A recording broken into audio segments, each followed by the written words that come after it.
There. I think it started. Did it start? Did it start? Hi, everybody. Somebody let me know if my fate. Yeah, there it is. Hey. So, hi, everybody. It's my birthday. I'm sitting down with some coffee and the best friends that a guy could have. You know, to be honest with you,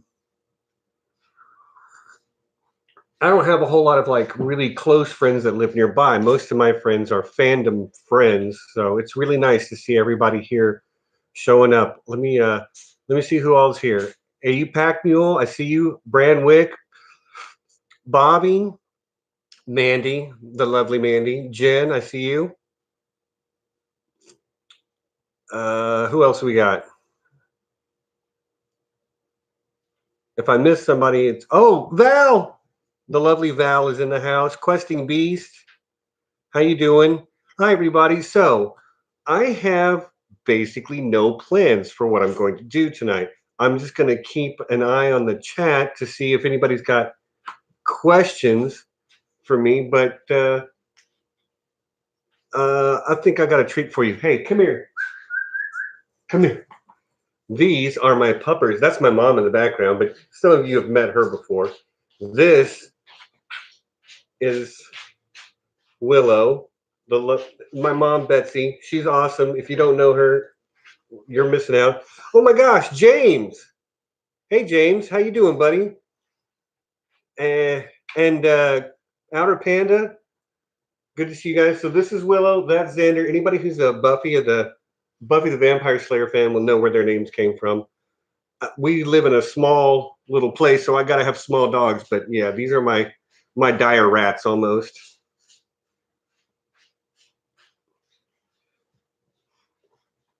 Yeah, hey James, that's my mom still wants you as her boy toy. So yeah, because James and Val both came to the barbecue um, after Con of Thrones. Yeah, there's mom hamming it up again. Hi, everybody. But yeah, they're good pups. They're good pups. I have a tiny little backyard, um, so big dogs would be it'd almost be mean. So, how is everybody doing tonight? I worked today. Did everybody else work today? I worked on my birthday, of course. And I had to drive out last night to go out of town so I could work this morning and then drive back this afternoon. And I got to work again tomorrow morning, but at least I don't have to drive out of town for this one. So, one of the things that I thought about talking about was how I came to this fandom that we all share. Because, yeah, it's my birthday, but most of you, if not all of you, I know through our shared passion for A Song of Ice and Fire and Game of Thrones. So, I'll tell you my personal journey into the fandom. And you're right, Mandy. I am always working, it seems like, except for those 2 weeks around Thanksgiving where I did nothing and was incredibly bored. But okay, so my journey went something like this. In 2011, I just moved back to Dallas after living in the country, um, like in rural Texas for a few years. So I moved back to Texas like really almost exactly 7 years ago, right around this time. I was not in Dallas for my birthday, which is today, but I was in Dallas for Christmas. Anyway, hey, Jessa Deason, you're also in Dallas. That's cool. I live in Grand Prairie, actually, Southwest Dallas. Yeah, and Mandy, I know you're in Houston. Next time I'm in Houston, we got to party it down. But anyway, so I was kind of unexpectedly back in Dallas for Christmas that year. But my cousins got together and they bought me the first three books of the A Song of Ice and Fire series. And I didn't. The first episode or the first season of the show had come out, but I hadn't seen it, hadn't heard of it. I do love me some fantasy, but I was kind of on a break from fantasy during that point. But I I got the books for Christmas, and as much as I felt at the time like this is not a present that I would buy myself. It's the thought that counts. It always is. And I was like, thank you. And then you read the back cover, and it says something about the Starks, and my real last name is Stark. So I'm like, oh, okay, cool. That's at least enough of a hook to get me starting to read. And then you crack the thing open and you start reading, and as you all know, you get hooked immediately. So I did basically nothing else but read the first three books until I was done with all of them. Like seriously, spent hours just binge reading them. And when I was done with the first three, I went and got book number four, like immediately. Book five, A Dance with Dragons, was not out yet, but the TV show had one season, and I jumped on and watched the TV show. And of course, we all know the first episode's really great, but you know, it kind of took off from there. And then I remember it was after season three where I remember the video it was in. It was in the Honest Trailers episode one for A Game of Thrones. I don't know if you've seen that Honest trailer. If you haven't, you should. It's hilarious. Um, but at the end of that, they're like, there's a R plus L equals J reference, and I was like, oh, what's that? Because I'm a very straightforward thinker. I love the symbolism and all of that deconstruction that certain corners of the fandom do, but I'm not the guy for it. I'm the guy to apply the razor to your theories, to be like, I'm the skeptic. I'm always a skeptic. I'm also the guy, because I'm an engineer. I can tell you why the wall shouldn't exist.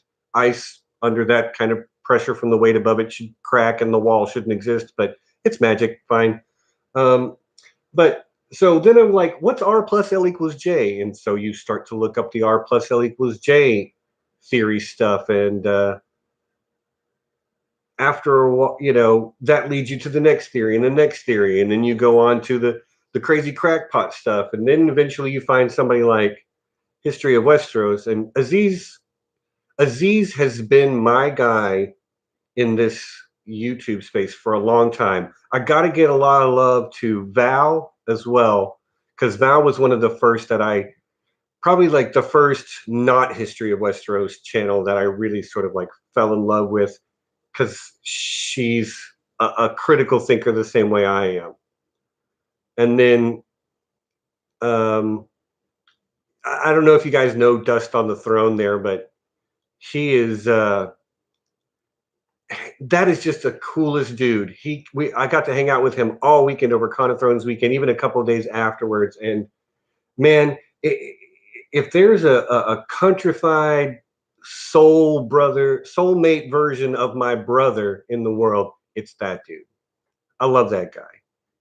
Um, but yeah, and then as you go on in the fandom, you find that corner where you sort of just fit, and you know, to me, that these days, that's the corner where it's like Lucifer means Lightbringer, History of Westeros. Those are the two that I'm like, that are putting out the stuff that's the deep dive, that's book based as well. I'm a book first person. I love the show for what it is. You know, I enjoy it, but it is a separate thing in my mind. And you can compare and contrast the two all you want, but there's okay, there you go. Panda, can I just call you by your given name? Is that okay? Who is my favorite Song of Ice and Fire character? Somebody asked me this earlier, and I don't know. I can give you a list of top five, but it's different between the books and the show. So my top 5 book characters are going to be probably Daenerys, Jon, Arya, Tyrion, and Bran. And if I had to pick a favorite, it's probably Bran, but that's probably down to the fact that Bran has the weirdest and most high fantasy stuff going on in his chapters. If I had to, but my 5 favorite show characters are probably still Tyrion, still Arya. Yeah, Panda's Kurt, by the way. I still like, I like Tyrion, I like Arya on the show, but from the show, I also really like Sansa. I really like Sam, and I'm not sure who would be a 5th one there. But if you want to talk about which character to identify with the most, though, it's Sam, 100%. Sam is my relationship with my father is not the same as Sam's. Let's be honest, but it's not the best relationship in the world either. Um, it is what it is. I'm not losing tears over it anymore. But I have a lot of like failing to live up to my father's expectations of me, which is why I really identify with both Sam and Tyrion in that way. But Tyrion's kind of a shit sometimes, so I just I don't always like the way Tyrion goes. Sam is excuse me, but Sam is always there, and he's very honest with himself. Like, how many people going to roll up and be like, "Yeah, I'm a coward. I'm going to introduce myself by explaining the worst facet of my personality." Uh, but he's always tried hard to be a good friend to John, to be a good friend to everybody else around him. So yeah, I love me some Sam.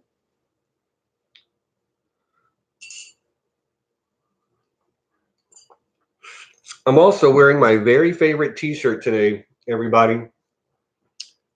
This is the Sanrixian The North Remembers T-shirt. This is my favorite T-shirt that I own. And if you don't have a Sanrixian T-shirt or art print or stickers, I have her stickers on the back of my laptop here. If you don't have those, you should. Sanrixian.com here. I don't know. That's probably not a link, but I love her style. She's got a calendar coming out soon too, so look out for that. Jessa, I hope you get one for Christmas. I love this shirt. I have her other one too, the Queen of Love and Beauty. It's a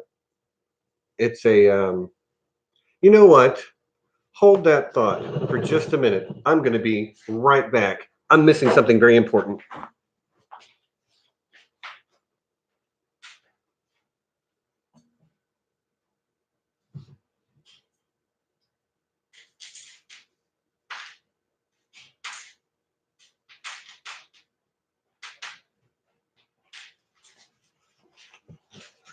There we go. Now I feel like I'm in my element. Yep, Mandy called it.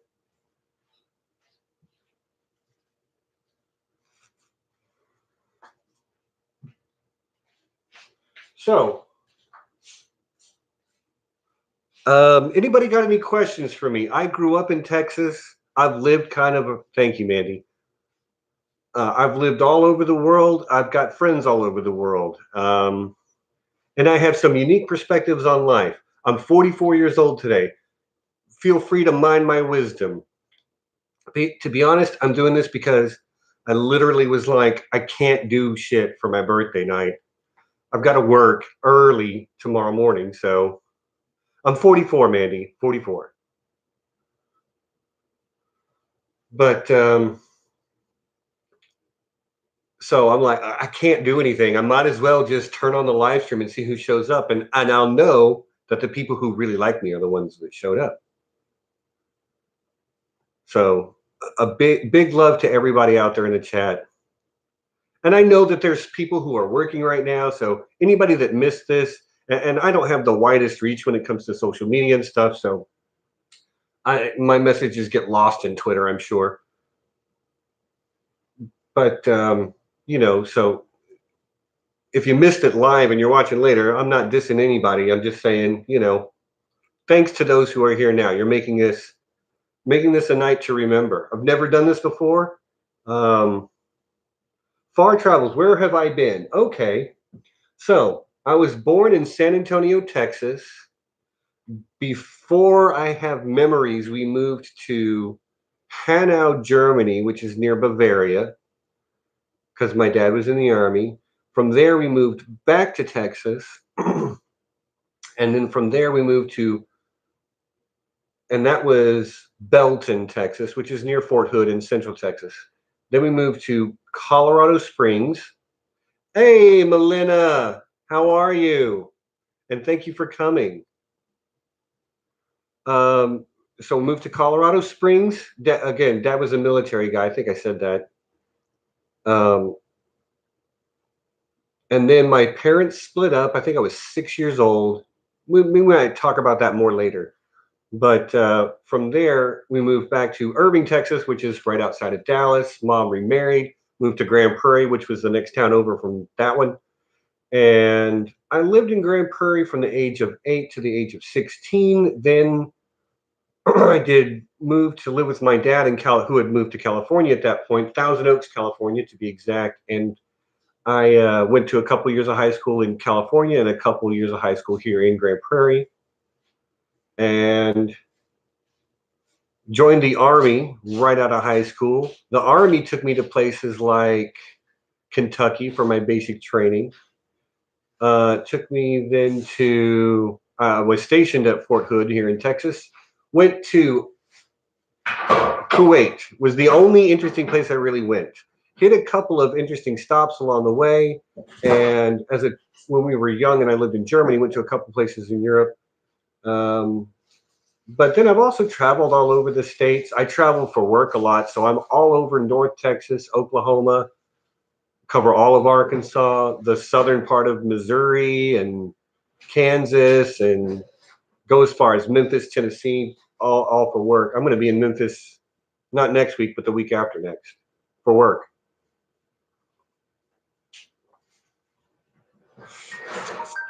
Well, somebody's calling me. It's my dad. Hold on. Hello.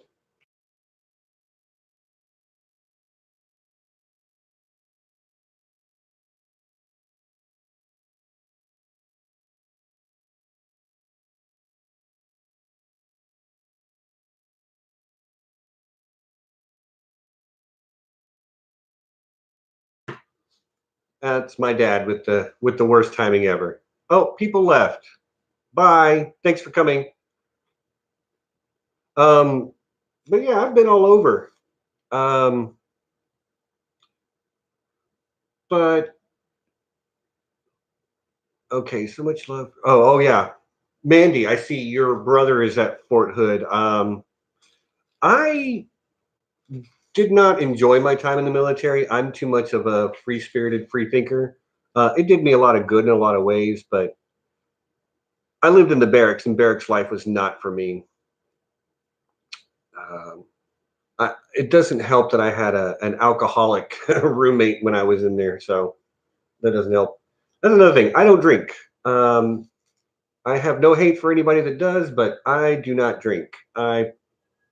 Anybody that knows me knows that I partake of other things, but alcohol not my thing. But cheers to you, all of you who are drinking tonight. Raise a glass for me.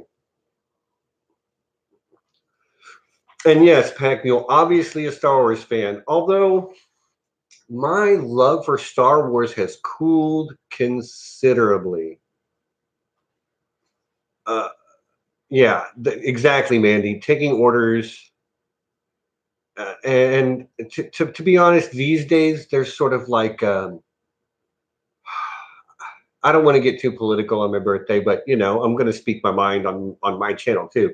I do not approve of the way our modern military is being used. I don't think if they feel like an enforcement arm for corporations, and if somebody doesn't like that, yeah, I'm sorry, that's the way I feel. I don't hate veterans. I don't hate the military, but I kind of hate the way that they're used in the modern era. Anyway, I digress. Let's talk about something else. Star Wars fans. Oh yeah, my Star Wars fandom has cooled though, and it's not because of the I didn't like the movies, but it's more due to the toxicity of the fandom. Hey, Nancy T, it's Mike T's birthday too today. So tell him happy birthday from me and from all of us. Thank you, Nancy. But I still love Star Wars. I still love, like, I will still tell you that my favorite movie of all time is The Empire Strikes Back. This is my work name badge. Yeah, got my name on the front, but I keep my heroes close to my heart. Yeah, legit. Anyway, I do love me some Star Wars. Although, I have a couple of other fandom or shows or whatever that I really like. Like a couple of shows that have stayed with me after watching them. And that, like Avatar The Last Airbender. If anybody's ever watched Avatar The Last Airbender, I love that show. See, Mandy, Star Wars is probably like my number 3 or 4 now. Yeah, Avatar is great. Anybody in the chat who has not seen Avatar The Last Airbender, I don't care how old you are. And yes, it was on Nickelodeon, and yes, it is technically a children's show, but you should watch it because it is fantastic. Uh, Panda, I used to read some of the expanded universe novels as well, but God, it's been ages ago. I also am a big fan of Buffy the Vampire Slayer, which oddly has more parallels to A Song of Ice and Fire than one might think at a passing glance. Like I say, my dogs are named after characters from that show. Anybody here watch Buffy the Vampire Slayer? I know there's a bit of a lag in the chat, so I'll give it a second to catch up. Meanwhile, more coffee. Okay, Mandy watches it. Hey, Amanda Duncan, how are you? Thanks for stopping by.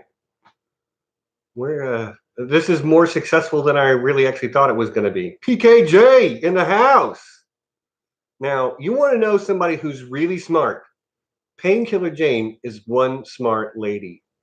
Like when it comes, like the symbolism that I love that other people do, she's the one that does it so great. One of the myth heads and the symbolism crew and the cult of starry wisdom, as we might call ourselves sometimes. I'm more of a lay person, just throwing dollars at the people that do it the best. But PKJ, love you, sister. And Chrissy of Old Stones. Nice to see you guys. Thanks for stopping by. Wow, this is a pretty good turnout. I should make somebody a mod just to like favor who has the most favor. I have no mods, but I should have one. Who do I like best among you? Who is my favorite person who showed up? Yeah, Panda. One of my dogs is Xander, Xander and Willow.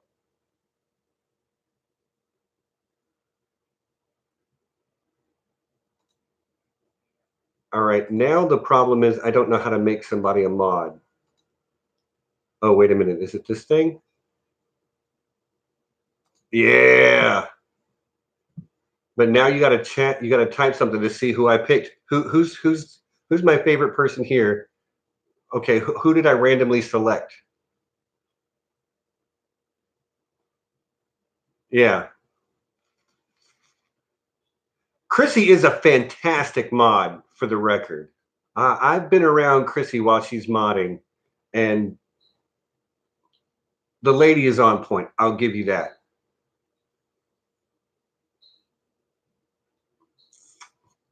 But no, nobody's figured it out yet. Somebody's got the wrench, and nobody's figured it out yet. Like, I'm a mod on 2 channels, and they're like, they live stream occasionally. I'm a mod on Between Two Weirwoods, and I'm a mod on Joe Magician. But like, those are a lot easier to mod on than some of the stuff Chrissy does. Yeah, you think Chrissy should be the mod, but she's not who I randomly selected. But if we don't figure it out soon, I might pick Chrissy just to spite the other person. Oh, look, there it is. The mystery is revealed. It's the Pan Doubter.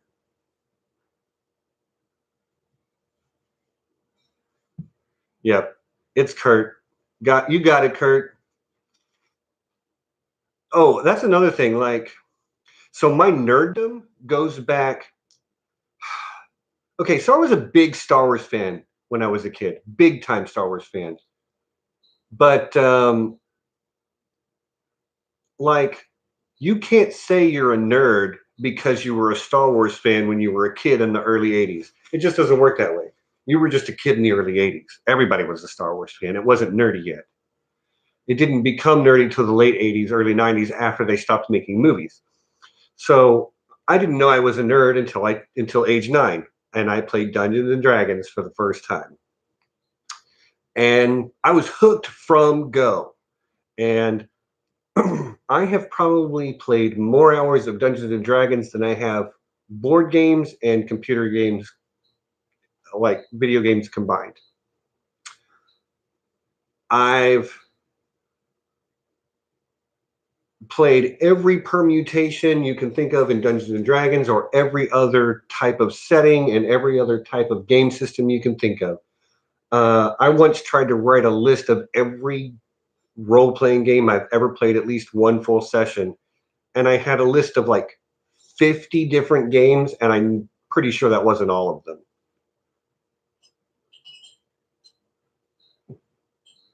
But I lost my train of thought. I celebrated right before coming on too, so if I'm a little bit scatterbrained, it's because of the joyous body of Garth that I imbibed earlier. I mean, I'm sure it was 420 somewhere.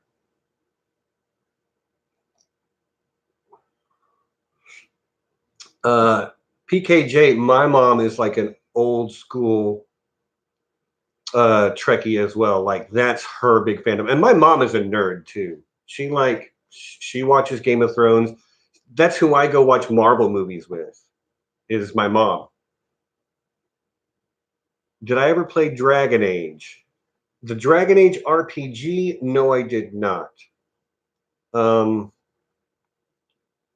Although, like, I wouldn't be opposed to it. It's just not one that I never played the Dragon Age video game. My mother is Delightful Questing Beast. My mother is a gem. I mean, and I'm not really a mama's boy. I kind of went through that phase where I didn't want anything to do with my mother, But as an adult, and yes, we live together, but she can't work, so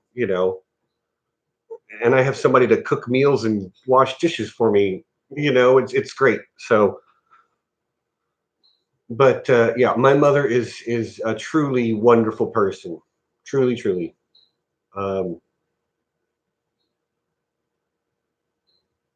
oh, Val met my mom. Val, tell everybody how cool my mom is. She is, trust me.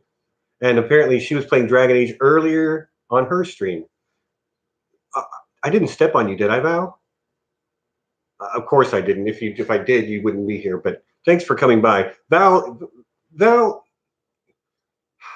I mean, I really am appreciative of everybody who's here, but man, I love this girl. And her fiance, um, Graham. Took me a second. Sorry, dude. They were just the coolest people over that Con of Thrones weekend. That's another thing. For any of you who haven't gone to Con of Thrones or are thinking maybe I'll go, maybe I won't, do yourself a favor and just go. You are going to be hanging out with the people that love the thing you love the most. They also love it the most. They love it as much as you do. Like, and this place, this is where you get to meet people like Aziz, like Val. I met Val 2 years ago in Nashville, and it was one of those like, hi, cool. I saw her a couple times over the weekend, but this last year it was like hanging out at her Airbnb for 2 days. Okay, I'm pause. I appreciate the happy birthday wishes. I know who you are. I have no idea how to pronounce your name. I think it's Ertosh, but I could be way wrong. And James, don't worry about not being involved in the chat, man. You gotta chase that dollar. It's what I was doing earlier today, man. Okay, close. When I'm an American. I speak some Spanish. Um, not a whole lot, but enough to get myself into a lot of trouble if I'm in Tijuana. But you've got letters that I don't know how to pronounce. Okay, so your name is Ertouch, because that's cool. See, I have a boring name, Steven. Yeah, PKJ, I'm feeling much better. I had the flu, and while I had the flu, I had such bad cough that I tore a muscle in my back and was taking muscle relaxers so I could sleep. But yes, much better now. Thank you. And that's another thing. This has been a hell of a year for me. Like, if you're on the outside looking in, maybe where I am this year looks much like where I was last year, but but it doesn't feel that way to me. Like, if I had done this what I'm doing right now last year, there might be two people in this chat right now. But my circle of friendship in this fandom has grown tremendously over this last year. And I don't even know how to exactly attribute that, but it's been a heck of a year. I guess I'm getting a little misty even thinking about it. Like, so I have anxiety problems. Most of you probably know that. I have social anxiety disorder, but and that makes it difficult to make friends. Ooh, it's a Turkish name. That is cool. Ertuch. I'm going to remember that. Well, and that's the thing, Questing Beast. Man, I am I scatterbrained. Ertuch, you're Turkish. I have a Turkish friend named Cenk. It's he's cool. Turks are cool. I say friend. He's a coworker. See, and other people tell me that too. Like Questing Beast, Mandy. I don't want to speak for anybody else, but yes, exactly. CENK looks like Sink, but it's Jank. But many people have told me that I was their gateway in, and I'm like, I don't know how I'm a gatekeeper or how I am the gateway. I just am friendly and outgoing. And I'm outgoing because of my social anxiety, because I've lived much of my life as the wallflower. Touch. There she is. Hi, Mom. Hi. Touch, who's and Altanos. I can't. Yeah. Hi, everybody. Yeah. But thank you for being good to my son. Yeah.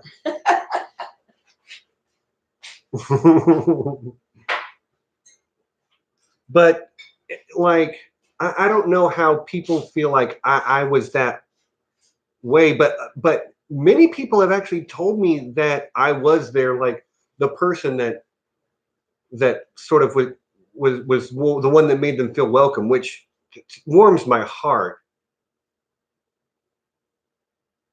Oh, Touch. I'm glad that I got it right.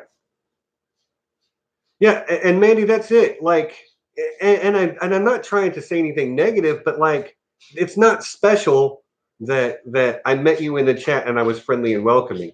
And I'm not trying to say anything rude about you, Mandy, because in the time since then, we've sort of built a friendship talking outside of just the chat room. But it's it's nice to feel like I've had that type of impact because I've always wanted to have that sort of social circle. But being a nerd, growing up a nerd, a D&D nerd during the Satanic Panic did not make me a popular kid at all.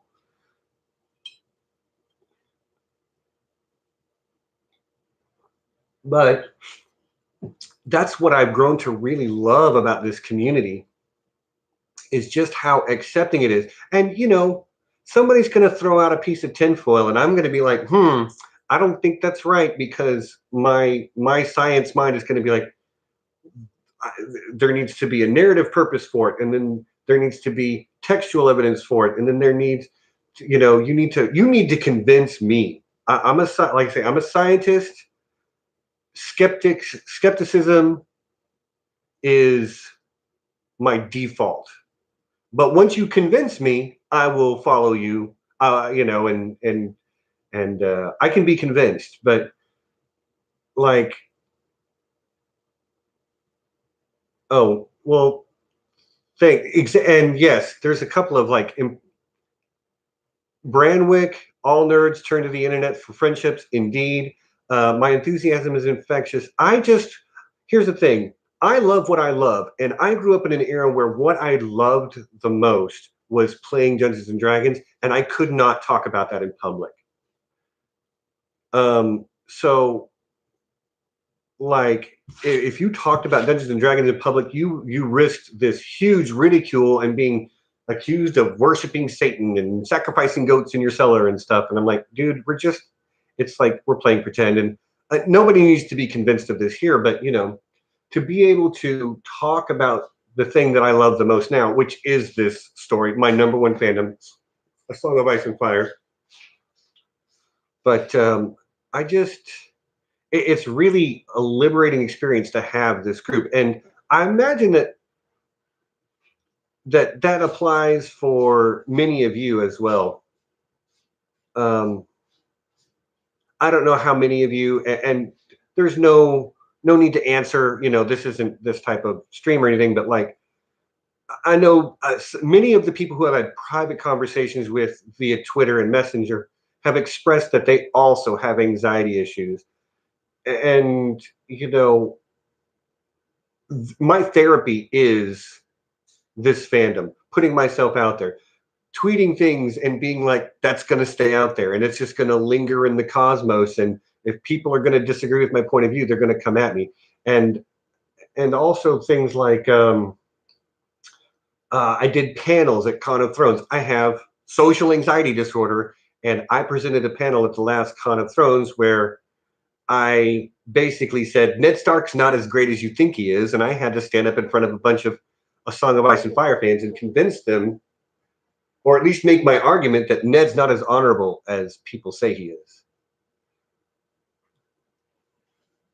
Yes, anxiety sucks, but one of the most effective treatments for anxiety is putting yourself in those situations and not letting your anxiety get the better of you.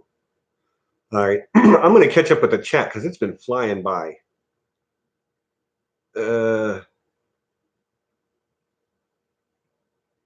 Okay, deductive reasoning is definitely needed. I agree.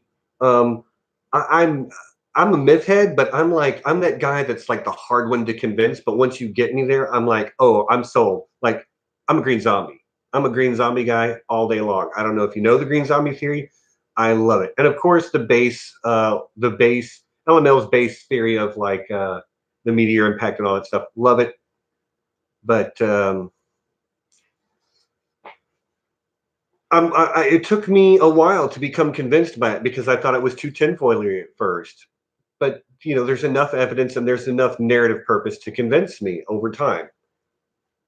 Okay, Kurt, got to go get the pizza. All right, I'm going to pass the moderating baton. And everybody seemed to think that Chrissy would be good at this, so there you go. Kurt, have a good night. Thanks for stopping by. And I'll see you later, man. Yeah, I'm not a tinfoil lover. I'll listen to anybody's theory. We all engage in this fandom in different ways. For me, it's way more about themes than anything. I love the symbolism. I love some of this sort of like metatextual analysis that people do. But for me, it always comes down to like, what is the theme of the story? What's being said by A Song of Ice and Fire? And I tend to think that there's two main themes, and that is sort of like mess with nature at your own risk, and then in war, nobody wins. And of course, there are other lesser themes. George has built or is referencing world mythology time and time and time and time again. And then but to me, it's an anti-war story. Right. I'm with you, Amanda. I will listen to just about anything. Now, I might come out of that and go, it's garbage. But I'll at least listen. But okay. I'm supposed to do a panel at the next Con of Thrones with Pat Spinagle and Matt, aka Joe Magician, from Maester Monthly. And it's just going to be Northern justice. How does the North view justice? But that's, again, it's a thematic element. What is George saying about the way the North, justice in the North is different than justice in the rest of the Seven Kingdoms? And there are some key differences. If you want to know what they are, come to my panel at Con of Thrones. Plug. Shameless plug.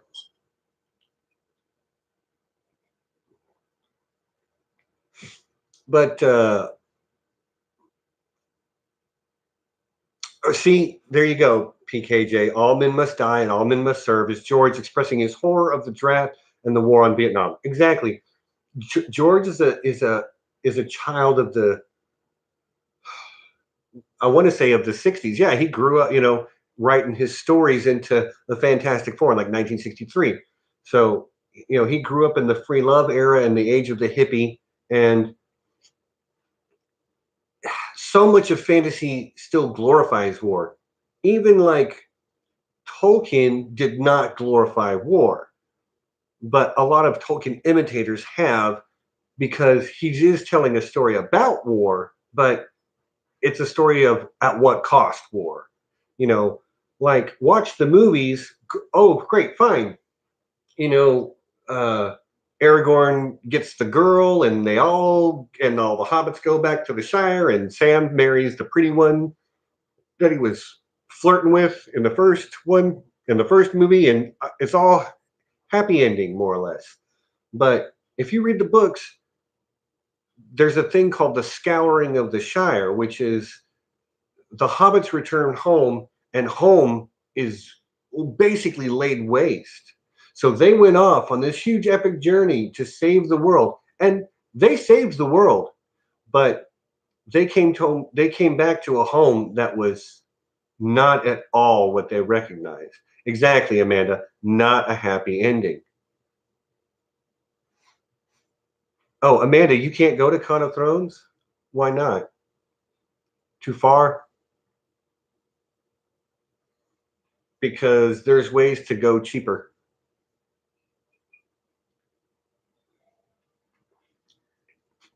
Anybody else got any ideas about the themes of this story? Because I'll talk about A Song of Ice and Fire all day. But I hold some unpopular views on certain things as well, like Ned's not as honorable as everybody says he is. And I stand by that. That doesn't make him a bad guy. It makes him not as honorable as everybody says he is. Because when you think about honor,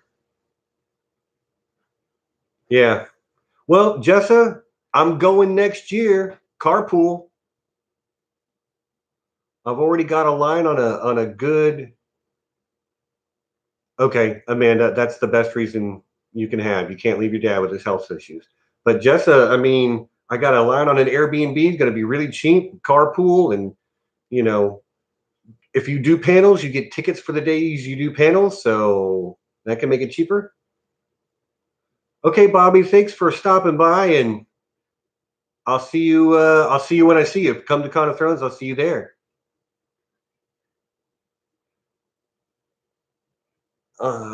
Jen says, I think the book also honors and shows admiration of those whom do choose to serve.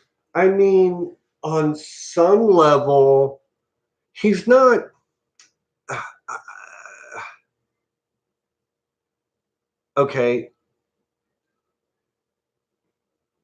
okay, you're like Brienne. Okay, I can see it in the case of Brienne. For Lyanna, you mean Lyanna Stark, or Lyanna Mormont? Because I'm not sure I'm following you there. Honors and shows admiration of those who choose to serve. Yeah, I mean, I think choosing to serve is fine, but like you have to be careful who you choose to serve. Arthur Dane, you know, and Sir Gerald Hightower served the Mad King up until after he died. These are this is a terrible, terrible, terrible human being, and these guys are like, no, we're gonna fight for him no matter what. That's crazy. That's crazy pants. And I know that's but that's again one of the central themes. You would say they had honor. Sir Arthur Dane had honor. He stood by his king. Well, his king was burning people alive and doing all the horrible stuff that the Mad King did. Where is the honor in serving somebody like that? And if that's what honor is, well, then I disagree with the Westerosi notion of what honor is. And if you disagree with me, come at me. But I think there is not a Kingsguard that we read about in the story that I would consider a good and honorable person. Not Barristan Selmy, not the closest is Jaime Lannister because at least he had the wherewithal to say no to a tyrant. Jessa, you're going to see how much the weekend passes and talk to your husband if you can. Yeah, I'm a huge Aswaf dork too. And I know right now the weekend pass is $149. Just let you know.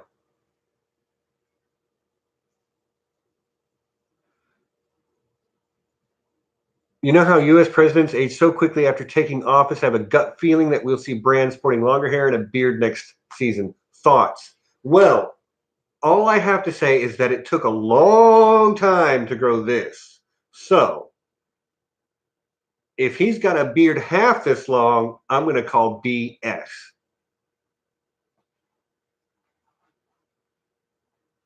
Okay, yeah, PKJ, I agree. Dunk. I do love me some Dunk the Lunk. But a bearded Bran would be interesting. He's let's see, how old was he supposed to be at the beginning of the show?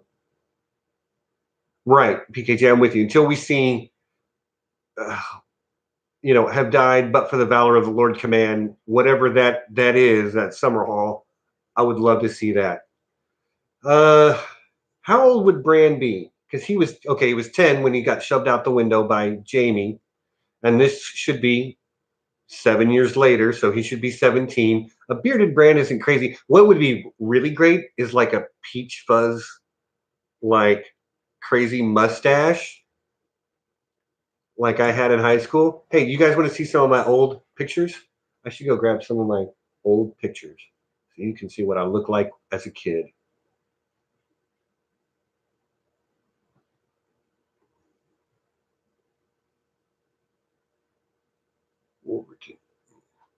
Yeah, okay. I'm just gonna go grab the pictures. Be right back.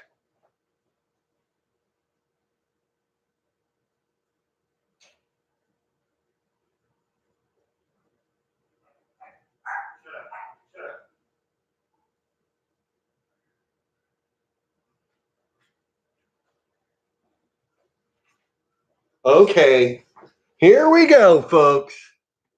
I'm not sure. Okay, so these are all me. There's baby me. Oh, look at how cute I am. I don't know how the hell I got to look like I do now.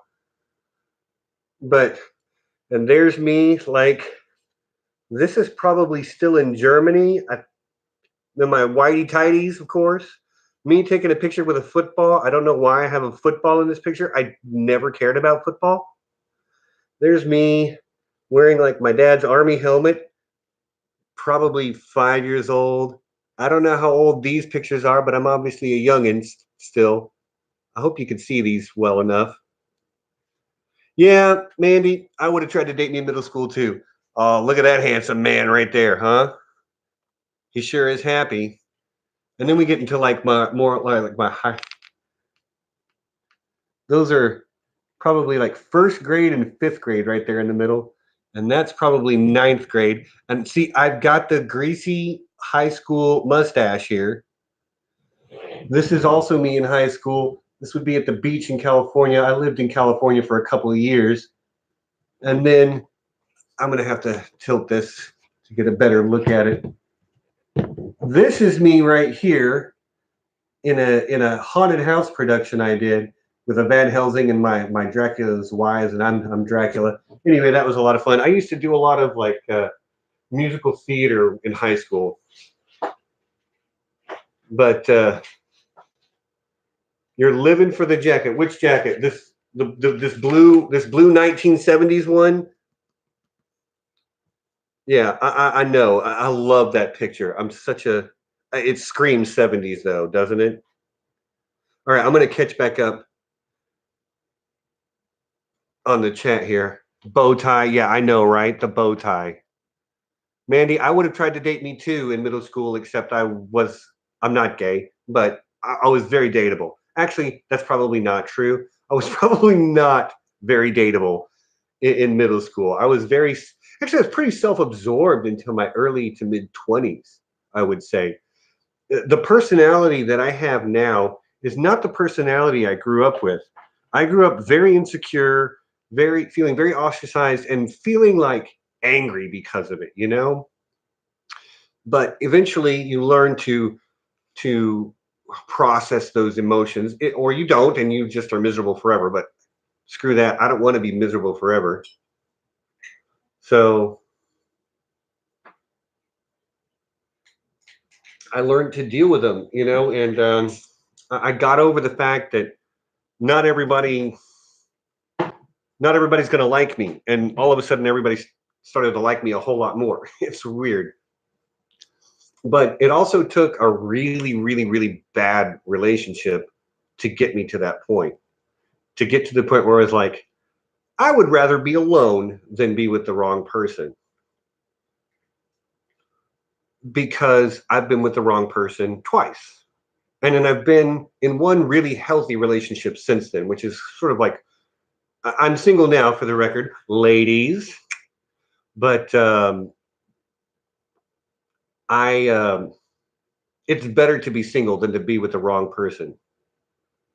Yeah, I did say that, Val. I used to be kind of an obnoxious, like, okay, please understand this and take this the right way, but pretty much everywhere, okay, it used to be everywhere I went, I knew I was the smartest person in every room I walked into, period.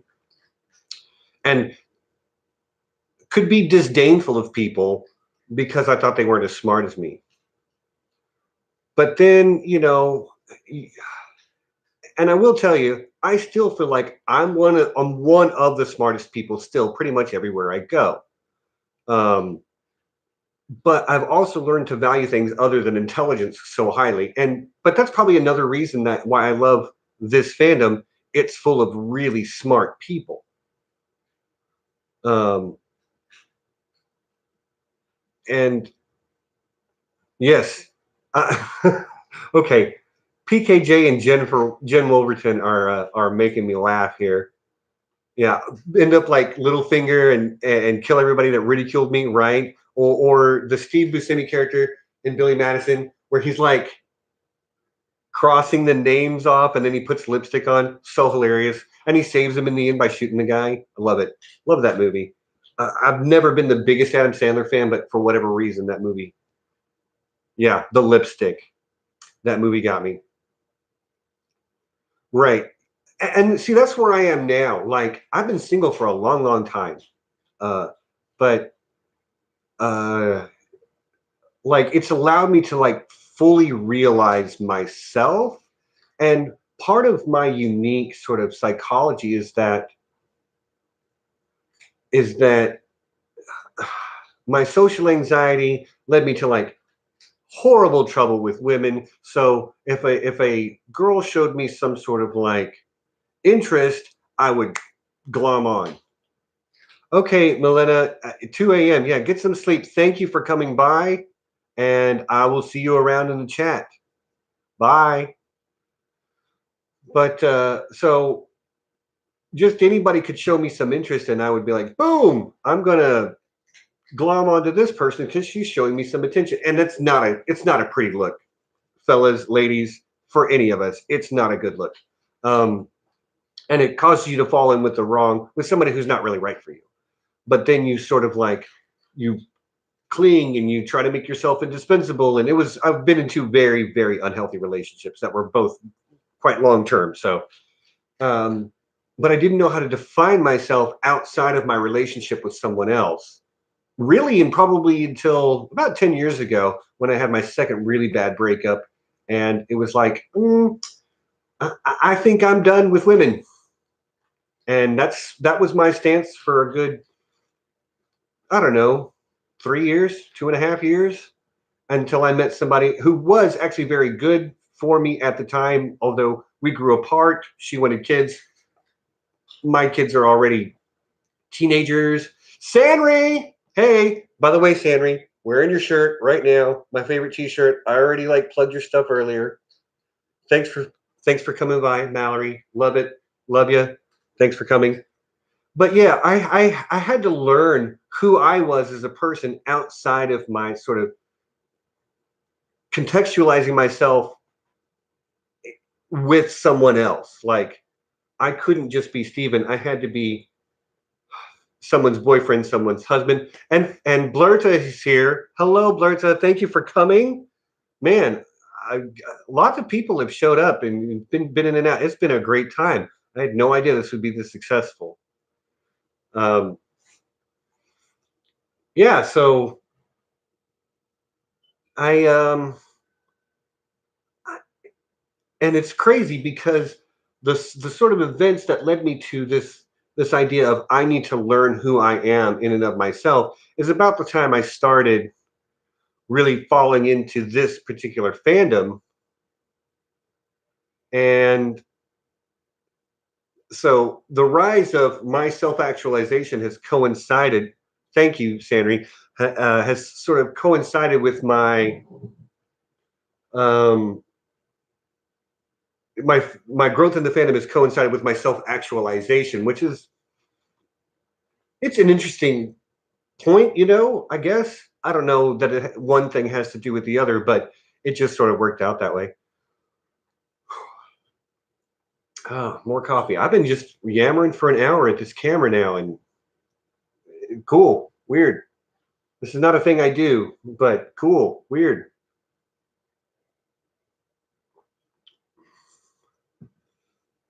Yeah, okay, PKJ, I see you. The best test of learning about yourself is being able to take yourself to breakfast or dinner and not feel self-conscious about it. Yeah, ladies who are just joining us, he is going deep about the change and acceptance of himself. Yeah, and self-realization and self-actualization are something that are actually very important to me. And not just to me and for me, but and not just let me rephrase this. Self-realization is not just important to me, but for everybody. Like, all right, I'm a cis white male. Okay, let's face it. I'm a straight white guy in America. So, I've got it easy compared to a lot of my friends out there in the community. Be you of darker skin tone or of a gender that is not male. And I recognize that I sort of have certain advantages, but like I feel like I can occupy this weird space where I want everybody to feel like they have a place here. And everybody should help everybody else to get there. I don't know. Maybe I've been called a social justice warrior more than once. I prefer the term social justice philosopher because warriors want to fight, and I'm not really all that about fighting. I'm basically a pacifist. What are we talking about in the chat? Florence and the Machine. They have that one song that I like. It's Happiness. What's it called? Dog Days Are Over. That's what it's called. I like that song. But I'm a rock and roll guy, Mandy. Oh yeah, there you go. You were just saying the same song I was. Check out Howl by Florence and the Machine. I will do that. I will do that. Matter of fact, I'm going to just pull it up on my phone so that when I'm done here, all I have to do is hit play on YouTube. Okay, also Cosmic Love. Cool. Yeah, social justice philosopher. Exactly. Because I'm not trying to pick a fight with anybody, you know? Yeah, but here's the thing. A philosopher doesn't mean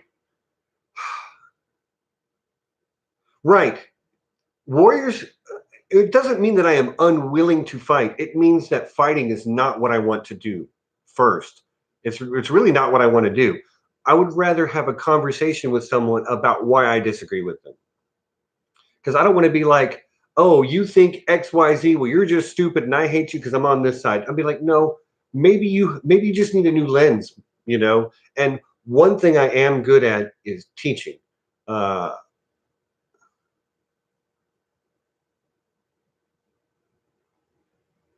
So I'm sorry, I'm reading the chat, got distracted by this Florence and the Machine talk. But you guys are gonna have to send me those. That's a whole big list, and I'm gonna have to. So send me your suggestions for some Florence and the Machine, I guess. You guys know my Twitter. If you don't know it, it's here. I'm just gonna drop it in the chat just in case, but it's really easy. It's at Stark74. Follow me on Twitter and leave me some Florence and the Machine requests. Okay, just listen to all her albums. Well, that's a tall order, and my music tastes are quite varied. Like, it's easier to talk about the music I don't listen to than it is to talk about what I do. Like, I don't really listen to country music much. The right country song will still get me, but not really that much. And I don't really listen to like the hardest metal and the hardest rap. Yeah, I've heard God is a Woman by Ariana Grande. I don't think I've seen the video. I just saw her new song today. Watched that for the first time. The one that has like Mean Girls and Legally Blonde and that one. I don't know if you've all seen it. You probably have because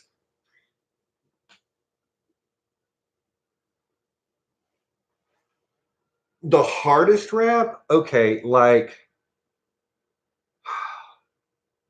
I don't even know who they are, but like okay, again, rappers that I do listen to. I mean, everybody likes Eminem, but like one of my favorite rappers in all the world lives close to San Rixian.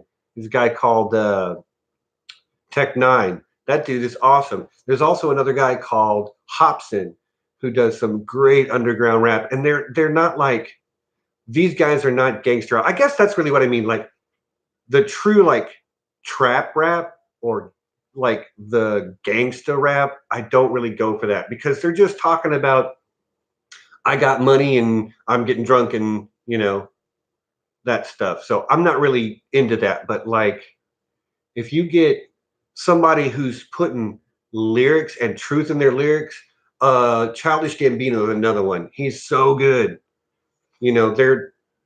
Yeah, Tupac was fantastic. So I love that stuff. But like my favorite band of all time is still Queen. Beatles probably number 2.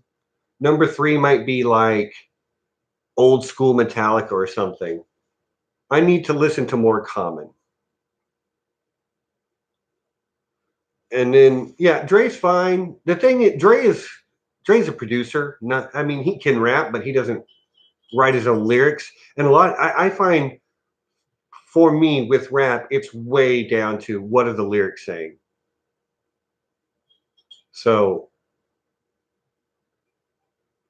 I mean, Dre's great at what he does, but you can always tell when when Dre is rapping with somebody else, he always is rapping in their style because they wrote for him.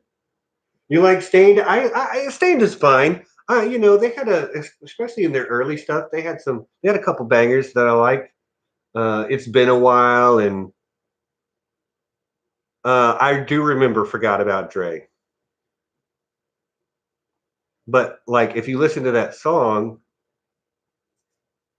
John Prine. Okay, what kind of music is that? I'll tell you one. Anybody here a Pentatonix fan? Because I love Pentatonix. That was the last concert I went to was Pentatonix. If you don't know them, maybe you like them. Okay, Mandy's a fan. Yeah, I love them. They are, but I mean, I grew up as a singer. I was in.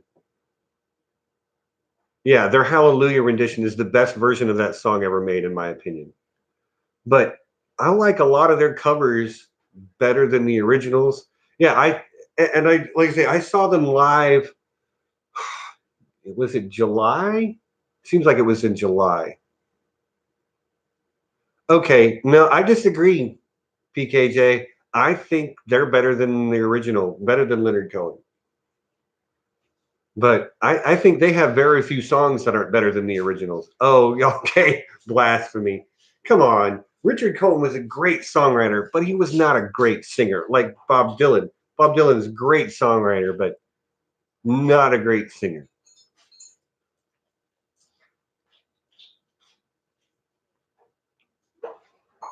Right. Okay.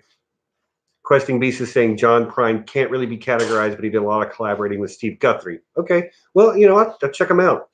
But I have a talent. I can sing any song in the style of Bob Dylan. Doesn't matter what song. Yeah, she knows I can do it. Pick a song, doesn't matter. I can sing that song in Bob Dylan's style. So, but I did just get through saying Bob Dylan was not that great a singer, and I actually used to be a really good singer. Oops, I did it again. I played with your heart, got lost in the game. Ooh, baby, baby. There you go, Mandy. And I sounded just like him, I promise you. If anybody tells you that wasn't Bob Dylan, they're lying to you.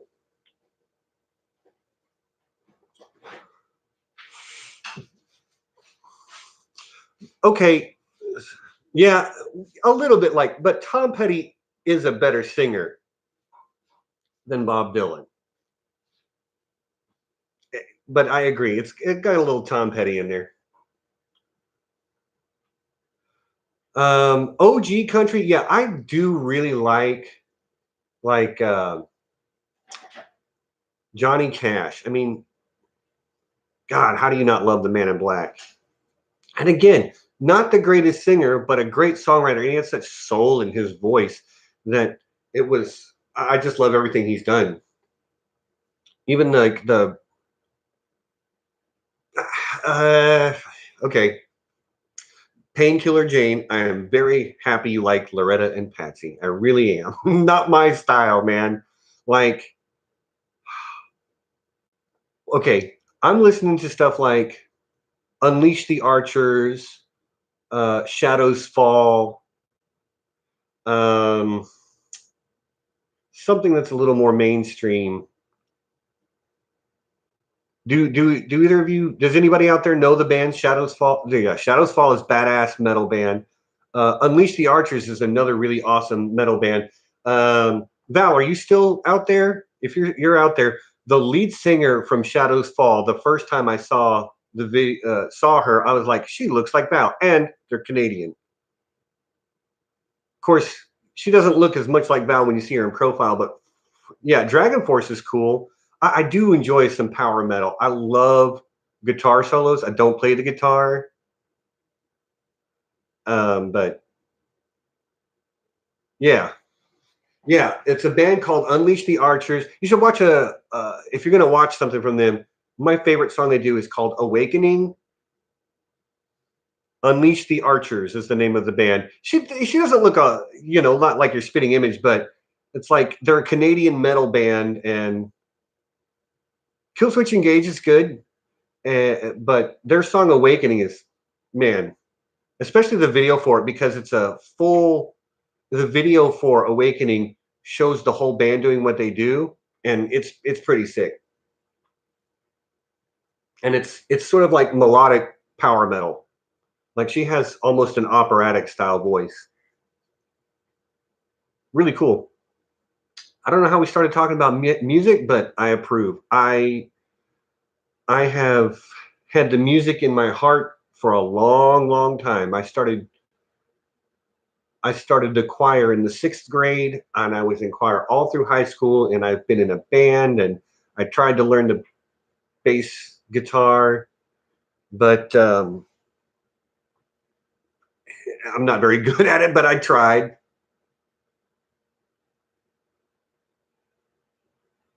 Oh, Val, you don't think she looks like you at all?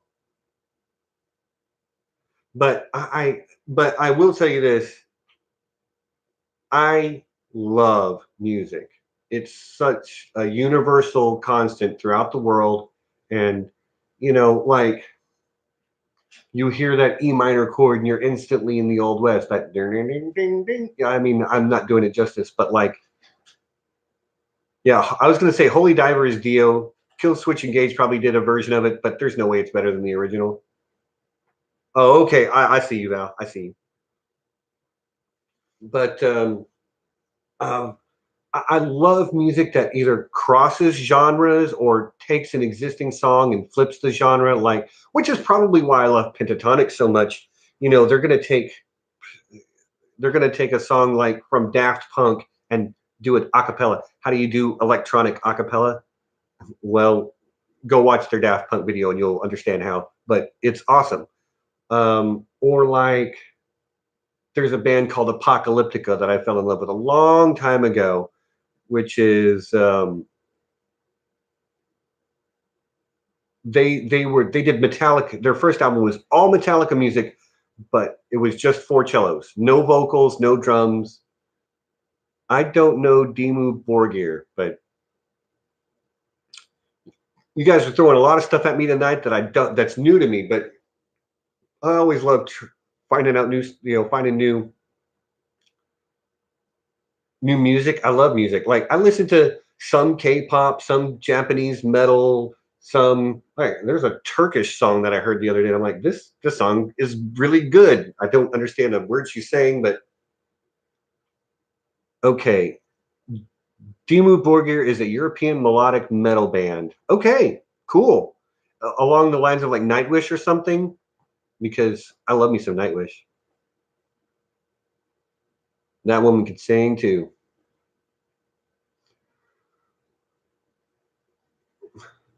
And hey, I'm just going to throw it out there. If anybody wants to play D&D, me and Outer Panda, aka Kurt, are trying to get together like a Google Hangouts D&D game.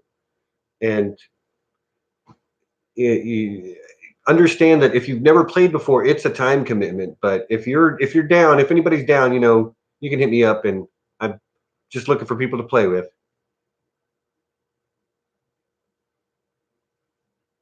Yeah, okay. Urtouch, I'm going to try to find this song because I loved it, but I cannot for the life of me remember what the name of any of these people were. I could describe the video. It's a lady in. Oh, hold up! I may have just found it. Okay, it's Imra Karadaman, Sefa Cephasses Sinalama featuring Aliana Tilki. I cannot pronounce this, but Cevapiz, Cevapi.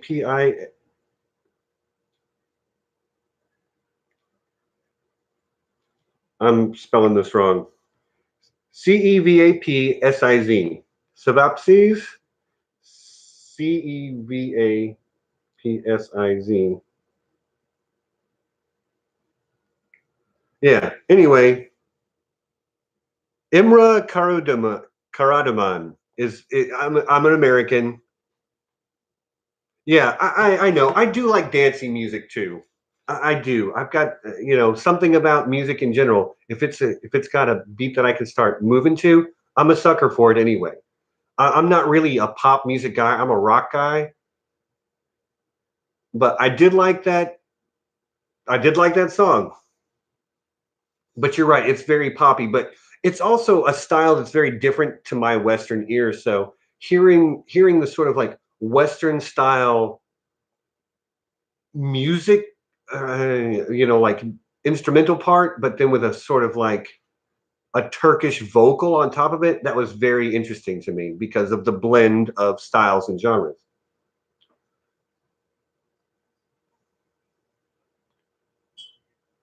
Yeah, Questing Beast, it's been a long time since you played. Yeah, I know you, but I'm good at what I do as a dungeon master. I can lead you along. Anybody? Yeah, and Val, like the idea of an Aswaf D&D game, like I have this idea of maybe running a one-off at the next Con of Thrones where it's a D&D game set in a Song of Ice and Fire universe. The thing is, I like to tell I like my games to go on and on and on and on because that's how you build an interesting story. Mandy loves Turkish styles. She belly dances and plays the percussion. The drum percussion rhythms are amazing. Right. And the thing is, when you grow up in America, you become like there comes to be a sound that you associate with what's normal. And then you hear something that's like Japanese or Turkish or Indian or whatever. And, you know, it's something new, it's something different. And I'm one of those people that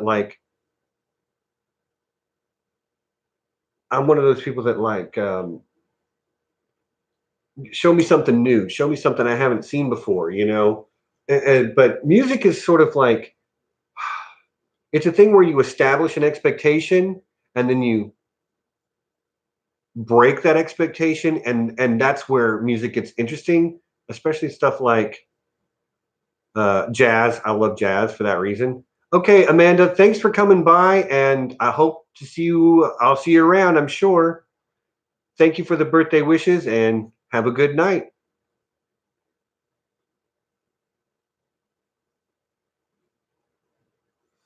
Oh, Ertuch thinks that Dothrakis have some similarities to the Turks. You think so? Because everybody's okay. To be honest with you, I don't know enough about Turkish history and culture to associate the Dothraki with Turks. Obviously, everybody makes the Mongol sort of association very easily, but I also get a lot of okay. Good night, Chrissy. Thanks for coming. It was great to have you, and have a nice night out there. I also saw a lot of Native American influence in the Dothraki way. Their sort of their more naturalist approach. Um, yeah, and it's specifically, like you say, the post colonial Plains Indians that were a horse culture. Just to make that clear, because you're right, Questing Beast, they're a horse culture is what I'm talking about. Yeah, and I agree that they're highly modeled off the steppe peoples, but I saw a lot of their relationship with the earth and their relationship with the natural world around them evoked a certain level of Native American ideas to me.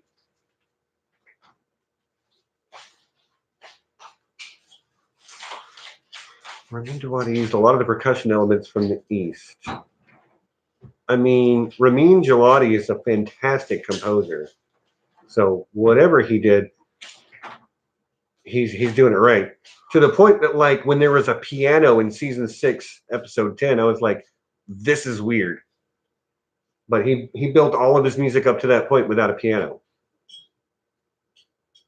Yeah.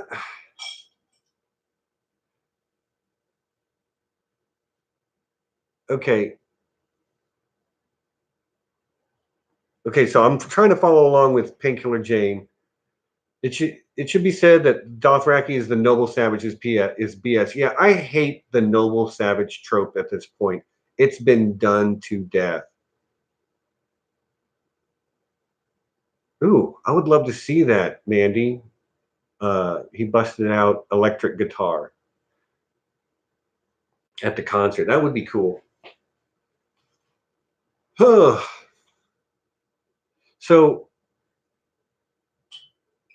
cigarette. Yeah, please do. Please do send that to me. What nuggets of wisdom shall I place before you now? Okay, Ertouch, thanks for coming by. I hope your internet behaves itself better, and I'll see you around, I'm sure.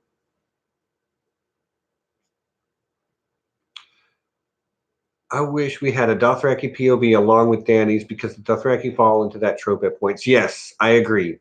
I wish we had the POV of literally any lowborn character.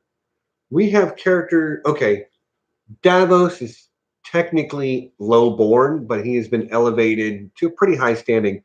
But there is no real POV that is the common person POV. Not really one. Oh, excuse me.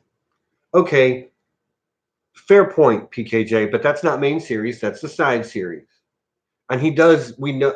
You're right, though. He is a small folk POV. But yeah, what about a Gendry POV or an Edric Storm POV or a Maya Stone POV or and actually, I guess those last two aren't that don't really apply because they're noble bastards. Okay, Mandy, thank you for coming by, sweetie. I will see you when I'm in Houston, whenever that is. But thanks for stopping by. Much love to you.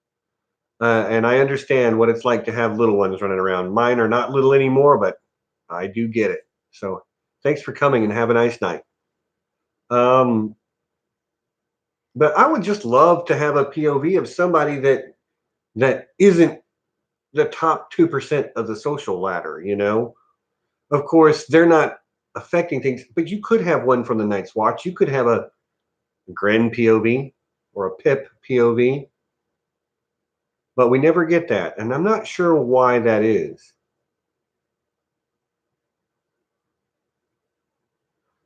Yeah, but once you become a Septon, you're sort of elevated in society through being a Septon. I would say the same holds true for a Maester. Like, yeah, we have a Maester Crescent, but he occupies an elevated position in society. Where's my guy that farms? Of course, what does he have to do with the story? So I get why it doesn't exist. I just wish it did. This has been an interesting conversation, folks. It really has. And the cool kids are still here. Don't tell the people that left that I said that, but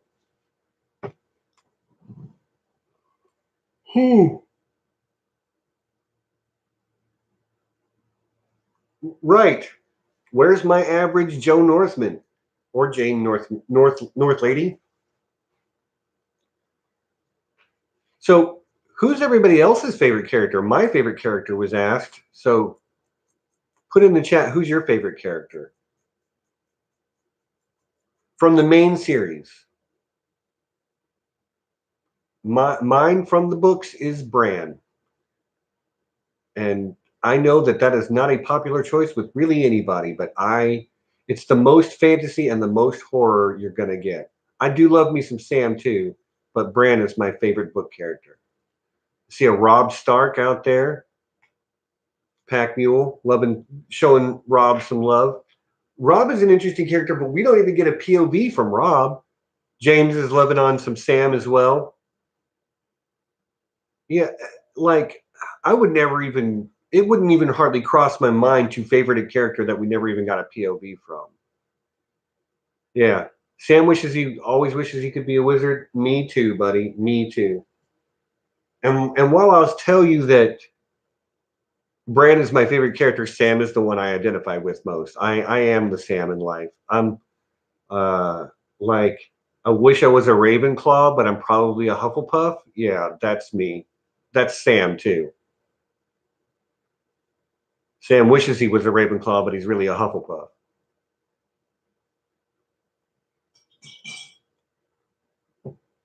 Did I lose you on that? You guys know what I'm talking about, I think.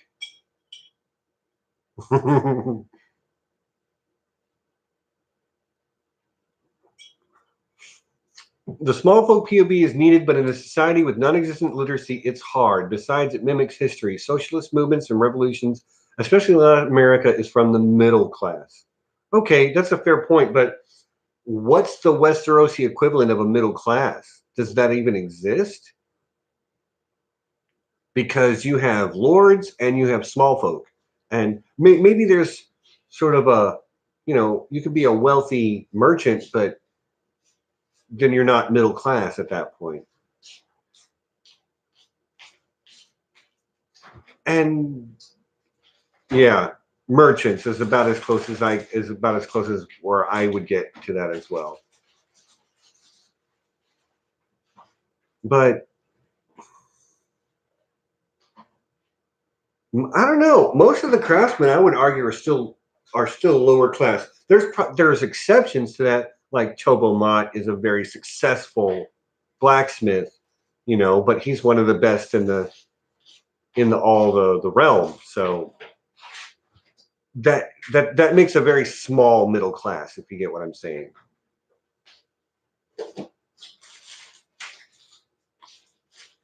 Oh, somebody had asked me earlier about where I thought the story would end. And I am prepared to tell you how A Song of Ice and Fire is going to end. So pay attention. Here it is. Melanie just showed up. You're going to have to wait while I say hi to Melanie. Thanks for stopping by, Mel. Thanks for coming. We've been having a blast without you, just so you know. You've got an hour and a half to go back and watch all the good time we had. But I do appreciate you coming by, and I am having a great day. Sam will never be a T-bird and therefore never date a pink lady. He will do their homework, however. James. Yeah, they're going to tell him they'll make him a T-bird. Oh, thanks, Mel. Thanks for coming by, even if you can't stay. So thanks for stopping by, and I'll see you around. See you probably Sunday in the chat on LML's channel, I would imagine. The merchants of the middle class. Westeros is the point where the middle class can expand, but more than likely be snuffed out. Yeah, I agree. It's a shrinking. There's not much hope for them. Okay, so where is the story going to end? I actually have a couple of different ideas. Yeah, I will see you there, Mel. It's on. I'm already counting the days till Con of Thrones. It's 8 months, but it's coming. Or it's 7 months away. 7 months away. Okay, so how's it going to end? I think the story will end with nobody on the throne, with centralized power and the Iron Throne not being a thing anymore. I think that there's going to be enough of a shrink of the human population in Westeros that they will be forced to reconsider their entire political structure, and I can see something like a representative republic coming out of it. That's what I kind of think. That's obviously a very broad, wave of the hand. I think it's going to be nobody. I think it's going to be kind of a council. All right, you ready for my real predictions? Okay. Daenerys is not making it to the end of this story. I'm sorry, all you Daenerys fans. She's unlikely to make it to the end. Simply because there's so much foreshadowing for it. I think Jon will make it to the end, but I think he's going to be tortured for it. And if you know Lucifer Means Lightbringer's green zombie theory, I think Jon is going to have actually a very, very long life, but maybe not a very pleasant one. Again, it's about nobody's going to have a truly happy ending. George has depicted the pitfalls of representative governments, Ib and the Night's Watch. I'm missing something there. My mind goes to Ib. Okay, the Ironborn, yes. Okay, but the Ironborn is not a representative republic. They have a democratic form of choosing their leader, but then that leader is an authoritarian at that point. And the Night's Watch are not exactly a representative republic either.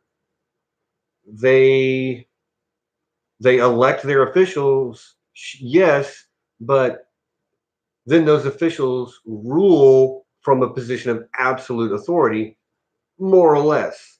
They don't have limitations on their power, which is what